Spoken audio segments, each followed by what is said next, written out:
The first boss I had, his name was Harry Thompson.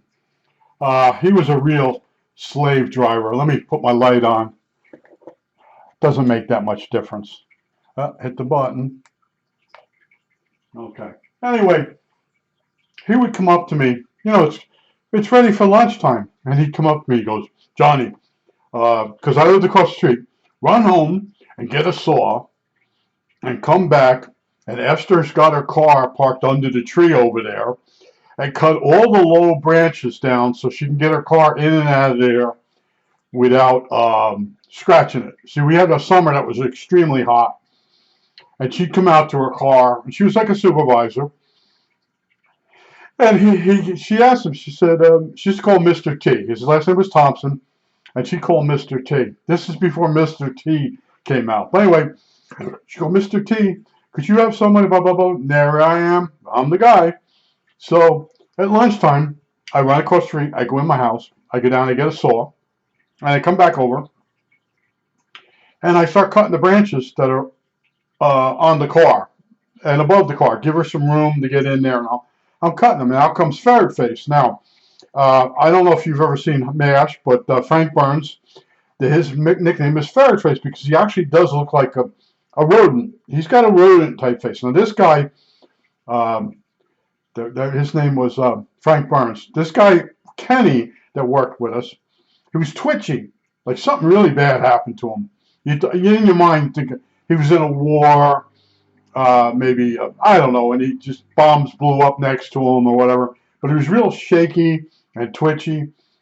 And anyway, he had a ferret face. And he was really annoying because I'm out there cutting these branches, and he'd stand there. You're using the wrong kind of saw. That'll kill that tree. Now, you got to picture this tree. It's a choke cherry or a blackberry tree. And they come up out of nowhere. A bird will eat the berries. It'll go sit on a fence somewhere, take a shit.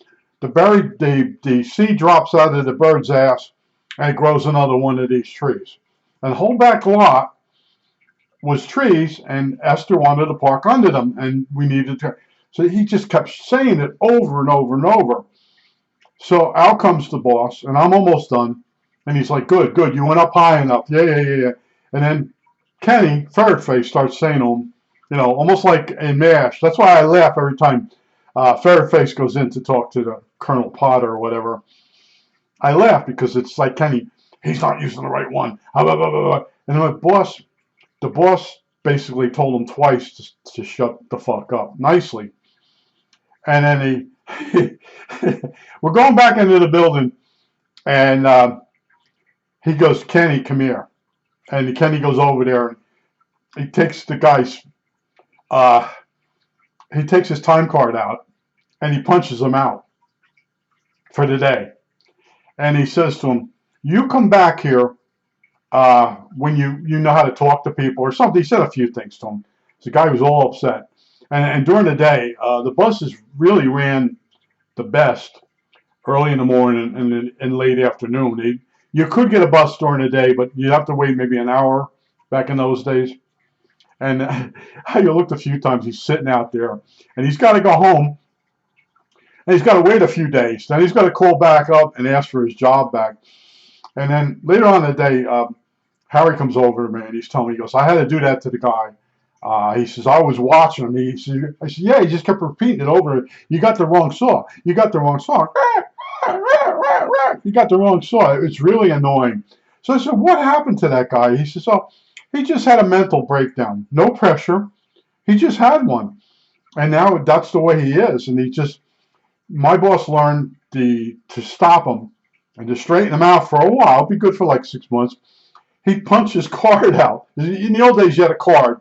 They punch you out. They put the time and the date, and then put it back in and say, you're going home, and check back with me in a week or whatever. And he sent him home.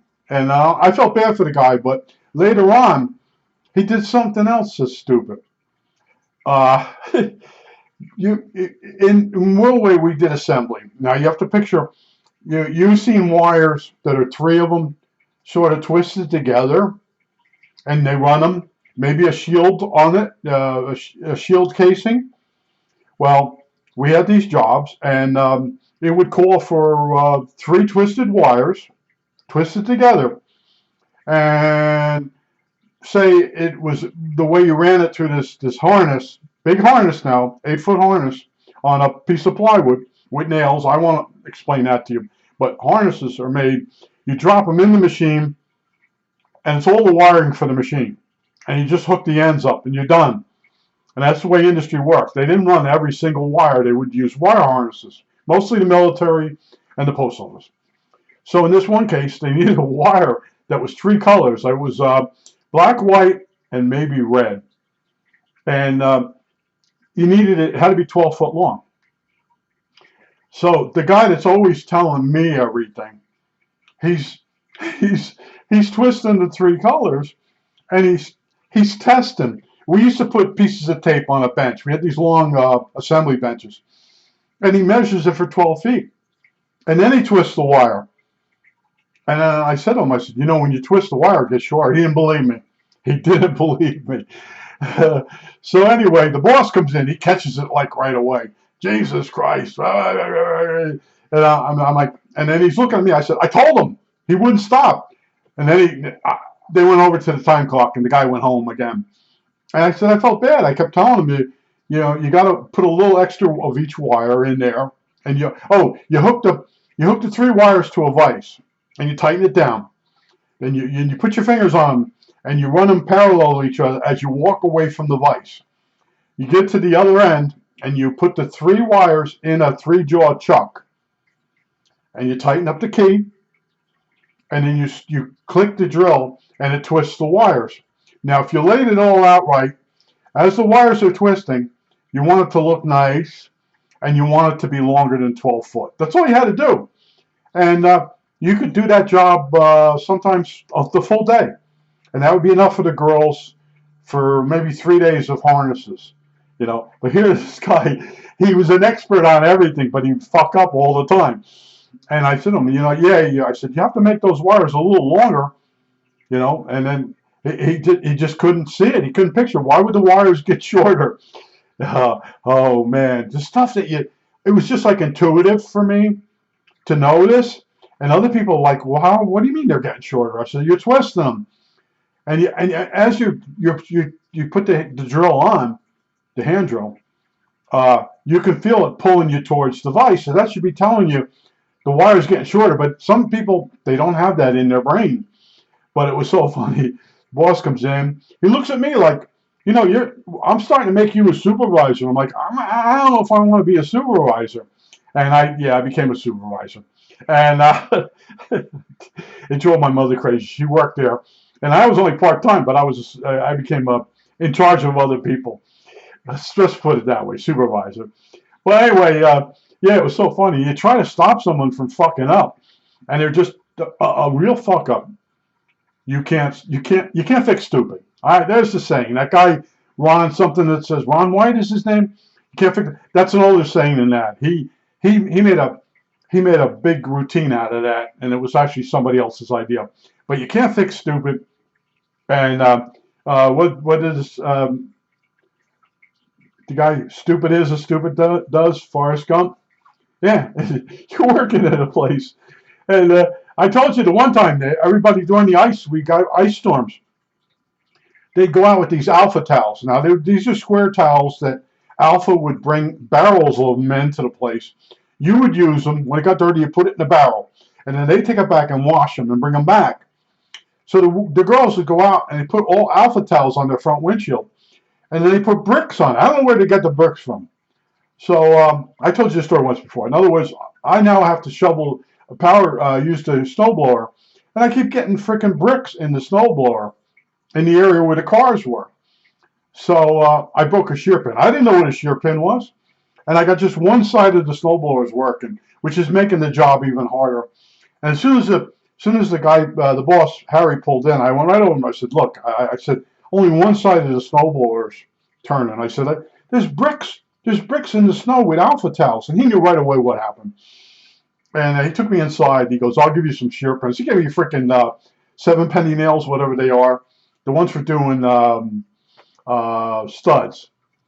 Yeah. Anyway, he goes, just stick these in there. Here's the pliers. Bend them over. He goes, there's really a real shear pin, but this'll do. And I'm like, what? And he goes, yeah. He goes, this works. I didn't know what a shear pin was. I thought I broke it. He goes, nah. He goes, you get jammed, it shears the pin off. And that's when I understood what a shear pin was. You learn. But I was like, as soon as he pulled that car in, and I was like right over there. I was like, I hit some bricks. I said, there's all bricks under the snow. I said, and Alpha towels. And he goes, yeah, the women put that on the Alpha towels on their windshield. And then they put the bricks on it so they don't blow away. And then when it would be nice if you took the bricks off and put them back where you got them from. No, they throw them on the ground. And I come along with the snowblower. But yeah, old Ferret face, man. He was an expert on everything, but he screwed everything up. Now he's standing there with the drill, and I said, I'm trying to explain to him. I said, those wires have to be made a little longer. I said, because when you twist them, they get shorter. And he could not understand that, even though he's standing there pulling the drill, and the drill is pulling him towards the vise where the three wires are hooked up. It's hilarious when you work with people, and then you work with a guy that's really good. Holy shit. We had a job that it had to be done in 3 days. And I had one of my better workers with me at work.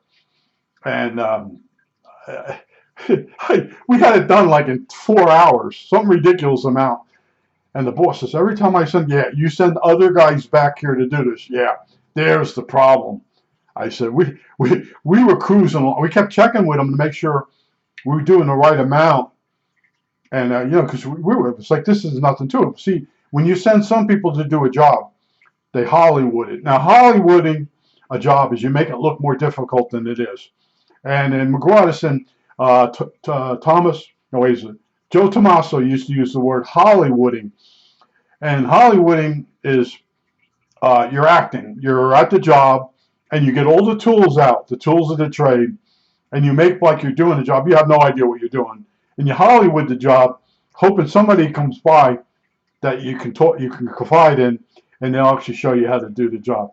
But yeah, old Ferret face. Yeah, the boss would take him to the time clock and punch him out, tell him to go home, and come and call up and ask for his job back when he understood what he did wrong. Oh, I felt so bad for the guy, but man, he looked like a rodent, and he was twitchy. This thing with his hand, with his nose. It reminded me of my hamster. And I felt bad for the guy. But then, like I said, one day, what happened to him? I'm picturing he was in Vietnam or something like that. And he goes, nah, he was just at home. He started talking weird. And his parents put him away for a while. And but the place I work with, Willway, where there's a will, there's a way. We hired a lot of handicapped people. And that was the thing they were training me for. They wanted me to work with these people. And I started learning sign language. But I couldn't wait to get out of there. I told you about the oranges. The guy he was really made believe I wasn't really leaving. Even the night before I was going to leave, the Friday night, he was giving me my work for Monday. I said, look, I won't be back Monday. I'll be in Florida. Oh, you won't take that job. Yeah, it's too much for you. You won't be able to handle the stress. He's going on. I'm like, this is really mean. But he knew what he was doing. He'd play with your brain. So anyway, that Monday I was in Florida, and I went to this place. The guys I went with were bullshit artists that I was down there with, and we went to this place, and they wanted to send oranges back home, and they're negotiating with the girl a basket with 5 oranges and stuff. I said, what does a crate of oranges cost? She goes, what do you mean? I said, can I send a crate of oranges back to New Jersey? She says, yeah, it's right over there. There's the price.